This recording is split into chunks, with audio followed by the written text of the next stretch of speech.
రెండో దశ విస్తరణలో భాగంగా హైదరాబాద్ పాత బస్తీలో మెట్రో రైలును పరుగులు పెట్టించేందుకు హైదరాబాద్ మెట్రో రైల్ లిమిటెడ్ ముందడుగు వేసింది.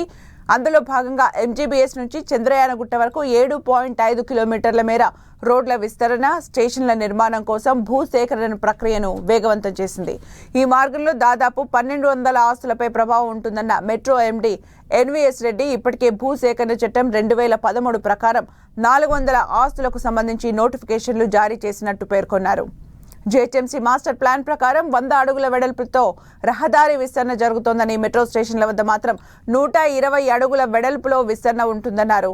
దారుల్ షాఫా జంక్షన్ నుంచి శాలిబండ జంక్షన్ వరకు ప్రస్తుతం రహదారి వెడల్పు 50 అడుగుల నుంచి 60 అడుగుల వరకు, శాలిబండ జంక్షన్ నుంచి చంద్రయానగుట్ట జంక్షన్ వరకు 80 అడుగుల వెడల్పు ఉందని ఎన్వీఎస్ రెడ్డి తెలిపారు.